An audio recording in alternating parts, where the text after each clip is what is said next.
Hello guys, welcome back to another video today with me, ARC Exotics. Now, we've not done a video for you guys in a little while. It's probably been about a month. We'll explain all that a little bit later on, but everything is good, everything is happy, everything is healthy. So other than that, let's get into the video. So basically a quick little story why we haven't uploaded for about 4 weeks. Basically I've just had a new job, so I'm just doing that transition period of having different shifts, having different days off, blah blah blah. All the boring stuff that nobody really cares about, but that is the reason in case you was wondering. So now we've kind of understood like what days we've got off and what we're doing, then now I can make sure I can dedicate time to do videos, because I always think it's not good doing videos unless they're good quality. So like I say, we're going to be doing it today. It's Saturday morning and I'm off work, same as tomorrow. So we're going to be doing some videos, editing them throughout the week, and hopefully you'll get them on the weekend. So other than that, like I say, we're going to be doing all the animals. All of them need a little bit of a clean out, need a little bit of feeding for some of them. Just general maintenance really, and just showing you how everybody's got on, because a few people are asking over on Instagram. If you're not over there, go and check me out. I'll leave it somewhere around here. But other than that, like I say, let's show you some of the animals.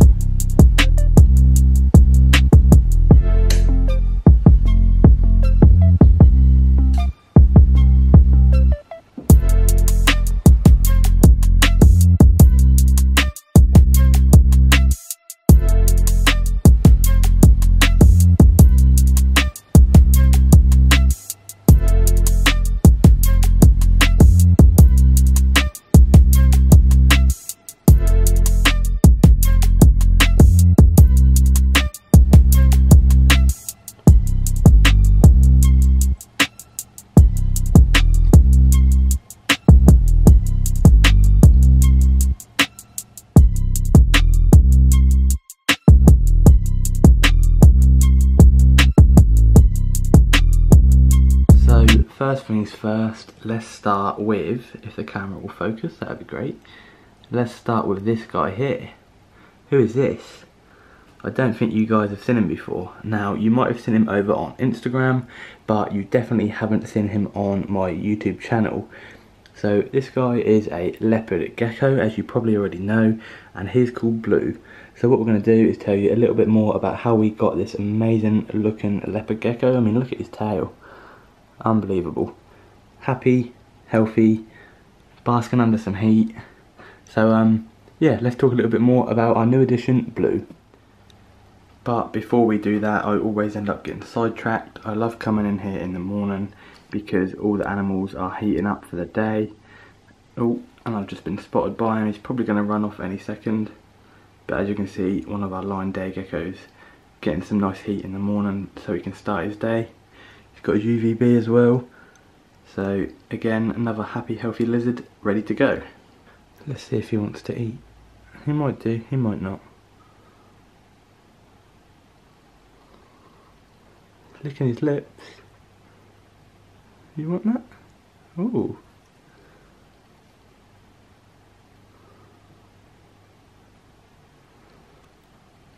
No, I'm not sure he does. So basically, a long story short with this guy here, if he doesn't try and jump off a hammock, he was a good friend of mine's pet, and that is all he was ever used for, as a pet. And basically my mate was moving house and he didn't really have the room for him, and he didn't really have the time. He didn't want to neglect him, which is quite good because most people keep him regardless because they're selfish. But this guy knew that the right thing to do was find a suitable home, but he didn't want to give it to a pet shop or anything like that, so he let me have it. Now, I was going to show you some more footage of Blue and get him out and show you how amazing he is, but he's decided, as you could just see there, to go into his cave. Now he's heated up for the morning, he's got his heat in him, he's now going to go under his cave and chill out. So I'm not going to disturb him because he's still pretty new. But yeah, that is basically a little bit of info on Blue. But I'll do a full video covering Blue, leopard geckos, leopard gecko care, etc. in the near future. So if you're getting a leopard gecko or already got one, you might learn something. So stay tuned for that and check them out. So that's basically the leopard gecko done and dusted for now. But like I said, moving on to the line day geckos. Also, if you've got jungle species or rainforest species, a little bit of a tip for you. So like these 3 tanks here, these are all jungle slash rainforest setups. So in the morning it would be ideal to come around with a spray bottle, which is just here. Go around and mist all of the enclosures, because obviously you want to replicate the most realistic environment. And in the morning, as you probably know or may not know, in the rainforest and jungles it is extremely humid, and that is what these guys love. So a little spray in the morning, just as their heat comes on, should make it nice and condensated and warm them up for the day and give them the right humidity as well.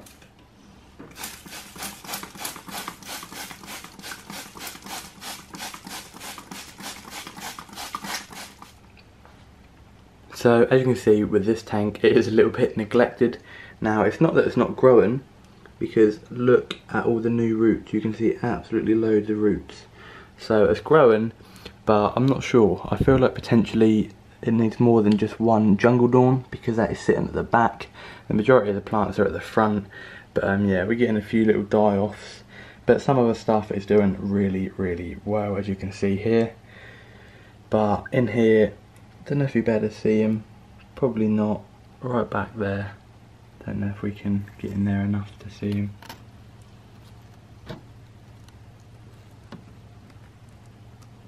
There we go. That is our gargoyle gecko. Now he's back there. If I can, I'll get him out. But yeah, his tank is just a, there we go, his tank is just a bioactive enclosure, but we do want to be taking a few plants out, and now he's getting a bit bigger.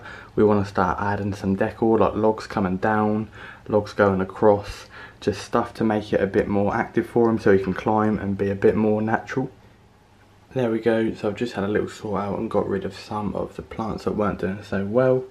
Made a little bit more room for him for some logs. We've got a couple plants here with nice big roots on, ready to be replanted elsewhere. And now you can see how amazingly orange he is. Might not come up on camera, but in person, wow. And his blue eyes as well. There we go. This is a bit awkward trying to film and have him, but there we go. We can see him quite good there. Look at that. Absolutely amazing. Really nice lineage as well. Double lines going down the back, all the way through to the tail. And that is only going to get stronger as he gets older. The camera really doesn't do him justice, especially on this floor, because it's kind of similar colours. But yeah, there we go. That is our little gargoyle gecko. And again, he's doing all good, happy and healthy. There we go. So we've added a few little logs for now, and as you can see, he's using them already. So he clearly appreciates a little bit more texture in there now. He's getting bigger, something to grab hold of and something to climb. He was so little when we got him. But yeah, like I say, we've removed a few of the plants, added a few tiny bits of log, but we're going to get a big piece similar to that, and hopefully that will be in a video or two coming. But yeah, he's happy, he's fed, he's watered. On to the next one. Now we're just going to add these mini mealworms to the line day gecko tank. Now the reason we try and get mini mealworms is purely because the line day gecko, even though you can't see it, is much smaller. As you can see, the gargoyle gecko there, who we just shot earlier, he's now running away from us because he thinks that's his door opening, but it's not. We need to be careful when we open these tanks because they do dart out sometimes and they are very quick. So he's got some mealworms there instead of crickets, a little bit of a change. And then we're just going to fill up his water dish, because you should always add a water dish regardless of the species, even if it doesn't drink from a bowl. Oh my god, what is my gargoyle gecko doing?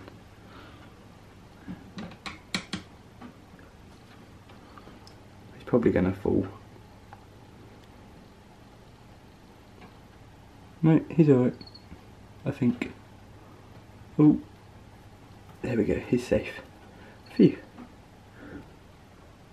Not only benefits of having a water bowl for your animal to drink from, but it can also benefit from the humidity overall temperature in the tank, because your heat source is under it, like the UVB there. Even though it's not a heat source, it does heat up and will help this water evaporate, creating better humidity and a better environment. I know I keep going on about the gargoyle gecko, but just look at his colours, honestly. Like that granity grey colour with the orange. And it's not just like an orange, it's like a deep orange. So nice. One of my best lizards by far. So next we're moving on to the other line day gecko. This is the female Candy. So we just need a little bit of a clean out. We need to cut away a few of the burnt leaves, give the moss a little bit of a shake around and wet it up, and clear some poo off the glass. All the standard fun stuff. Change the food and water, and she should be ready to go for the weekend. As you can see, this setup is kind of like a fallen oak tree, or just a tree, as in it starts from the bottom. The base of it is kind of like hollowed out, so you can go all up it, and then another log is on top, and that's the end of it. So she can go all back there, and there's loads of little nooks and crannies for her to fit into and to hide into. And she's got the logs as well back here, with a really tall plant. And he keeps interrupting me. Thanks. So I wasn't going to bore you, but that is this one done as well. Mealworms and water. Now we normally feed crickets, but we obviously chuck them straight in the tank, so it won't matter. So that's the first 3 done. Now we're going to move on to the second column, and then the third, and then all the other stuff. Great. Also, a little game for you guys. Can you leave in the comments below what egg is this in here? 1 egg. That is it, just 1. So drop a comment down below. If you get it right, I will ping your comment and like it and reply. So good luck. Now with Snake, he is most likely pooed, so what we're going to do is potentially take the glass out, give that a wipe because it's a lot easier, take his bowl out, give him some fresh water, and remove his hide and hopefully clear his poo, because I reckon he has, because he normally has all the time. Cheers. Yep, to my surprise, he has pooed. As you can see, it's just down there in the corner, but that aside, look how colourful he is. Absolutely love this guy. Look at his markings, the shading where it goes lighter and then darker as you go further out. Absolutely unbelievable. Very cool. Easy as that, back he goes. Poo cleaned, water, not put it in yet, glass nice and clean. Give his substrate a little bit of a mix around and a spray, and his head is going to pop out at some point if he decides to keep going in. Look at that pattern, wow.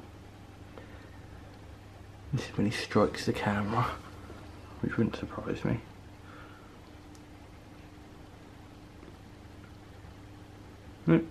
Right, there you go.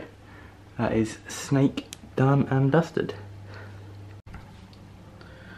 Yeah, so it's much easier if I just cleaned it out downstairs and then filled it up upstairs. Don't know why I never thought that before. But yeah.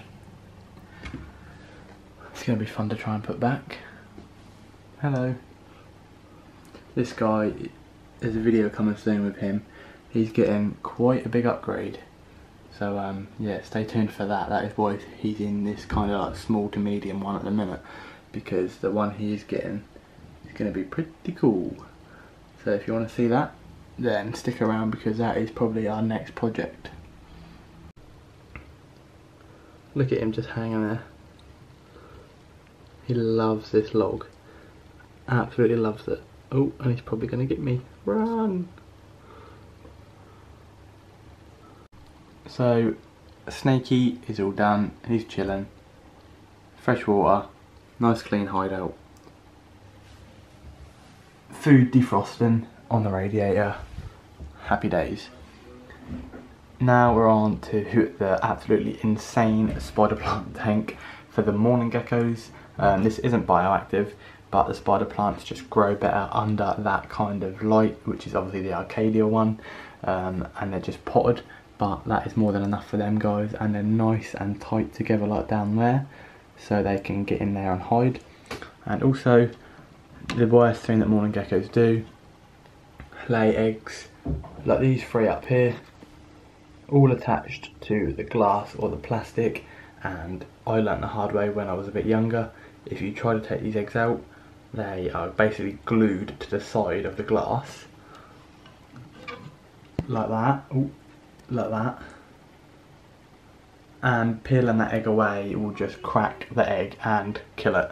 So if you do have morning gecko eggs, make sure you either have a tube in there like normal exotics and they hopefully lay inside the tube, or just leave them and let them have a natural hatched birth. Now this is the morning gecko tank without the little tub in there. As you can see, the pots for the spider plants, and the reason that the little tub is in there is because the babies that we do have we keep in here. One, because they're in the exact same environment conditions as the adults, with the humidity, the heat, the light, the cycle, everything is the exact same. So that benefits the babies to get the exact same as well. When they're little, they have to have quite high humidity because they do struggle with their first couple of sheds. And as you can see, if he doesn't run off, one of them, just down there.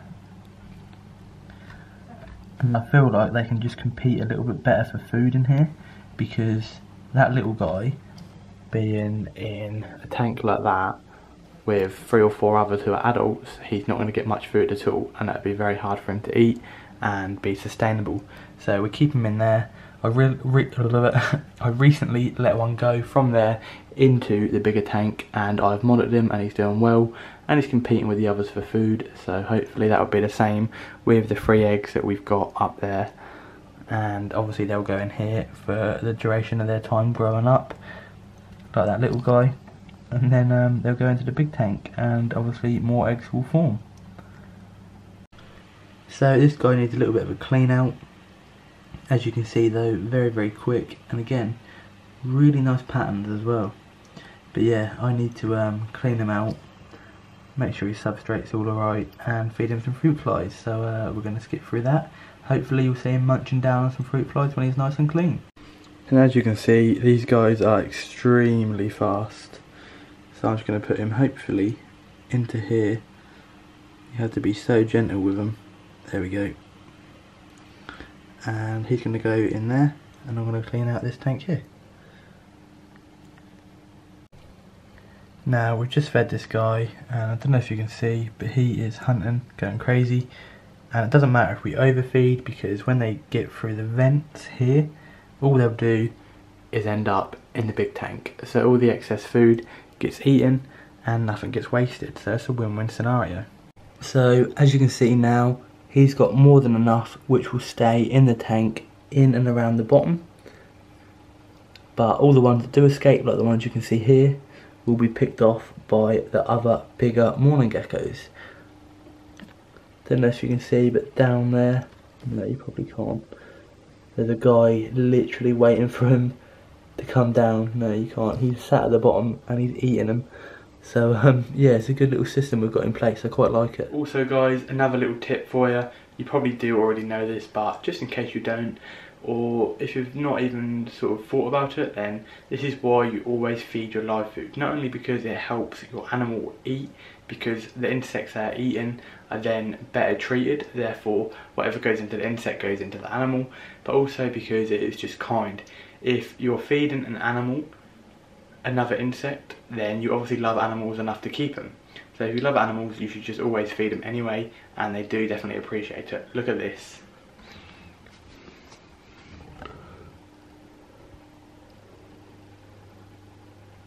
As you can see, that was one bit of cucumber, and yeah, they've absolutely smashed it. So yeah, if you do have insect feeders, make sure you always gut load them, because 1, it's good for your animal, and 2, just be kind to them. Also, another little tip for you, if you do keep morning geckos and you feed a variety of food, it's not always good to feed fruit flies and a rapacia or Pangea like food, because if you do, it's good to have 2 options there for them, but you find that all the fruit flies just go straight over to the mixed diet, like the rapacia or Pangea, whatever it is, in one of the little tubs which I've got here. and they will just drown in it. And then all of a sudden the geckos can't eat the mix because there's loads of fruit flies in it which is dead, and you've lost your fruit flies as well. So it's a lose-lose scenario. So if you do want to have a mixed variety diet for your morning geckos, then you can do fruit flies, and then you can do mini mealworms in here as well. So if they do want to change it up, or they can't always hunt the fruit flies, you know that the mealworms are sat here waiting to be taken, which is always good. And if you know they can't escape from the dishes, keep track of how many you put in there, and then you know if they've eaten them or not. So now we have done the top row, now we've done the middle row, so now we've just got the bottom row. So far we've done 2 of the 9-day geckos, the new leopard gecko which is over there out of shot, and we've done the gargoyle gecko, we've done the royal python, and the morning gecko. So now what we've got to do down here is the Pac-Man frog and a few other little invertebrates. So we'll show you them now. Let's go. Now you guys know how much I go on about water bowls being filled even if you have an animal which doesn't really drink from a water bowl. Now frogs do obviously drink from a water bowl, so you might be trying to criticise thinking, why on earth is my bowl bone dry? Now the thing with Pac-Man frogs, if you didn't know, so you could have that filled to the very top, and you obviously spray them regularly because they are they are basically an aquatic animal, yeah? So when they go and sit in the water bowl, I will fill this up so it's literally flowing over the sides, and he sits in it and absorbs all of the water, which is pretty remarkable. You wouldn't ever think that. But yeah, so just from sitting in it, there's only a tiny heat mat in the corner there, see it? So there's not enough humidity in here anyway to reduce all of that water. So yeah, just from him sitting in it alone, he absorbs it through his skin, which is pretty remarkable. And you think, well, he sounds quite big, where is he? So because we've got the correct substrate, that allows him to burrow under. A lot of people don't like having the correct substrate for them because they then can't see him. So when they're looking at it, it just looks like an empty tank. But what we're going to do is try and rummage around and find him. And a lot of people are like, oh, you shouldn't do this because their bite really hurts and blah blah. But when you need to, oh there we go, I found him already. When you need to feed him, this is sometimes the only way. Nice hair, dude. So we'll put him in the water bowl so we can see him a bit clearer, and we'll dust all this off. This is when he bites me on camera for the first time. He's never bit me before, so he's pretty well mannered for a Pac-Man frog. But yeah, there he is. So we're going to see if he can eat. We're going to change his water bowl out, give him a nice little spray, and just churn some of his substrate over. And then that should be that guy, nice and happy, even though I've just disturbed him from a nice Saturday morning laying. Sorry, but there we go, that is frog done, bowl filled almost all the way to the top, and you can just see his little eye back there. I always tend to bury him back over. Oh, he's closed it where I left him, just because, you know, don't want to just uproot him and just leave him, unsettle him. Put him back where he was, bury him over, and let him get on with his day. So in here, I'm not sure how well you can see, but in the lower right hand corner, just there, as soon as I move it, it'll probably run. There we go. That is our little sling curly hair tarantula. So what we're going to do is just give him a tiny little spray, fill up his little water dish, and chuck a baby mealworm in there, mini mealworm, and he should be sorted. And then what we're going to do is get on with our mantis, who you can see under there, and we'll talk a little bit more about what that little blob is on his mesh top. So yeah, see what that's all about. Now if we're lucky, we might even see the curly head eat the mini mealworm. As you can see, it's just halfway in his burrow there, but the mini mealworm is heading his way. He might be able to, here we go, gone. Look at that. So he just sensed the pressure moving above his burrow, all the hairs on his body, and that indicated for him to check. And as soon as he checked, bang, sorted. That is dinner.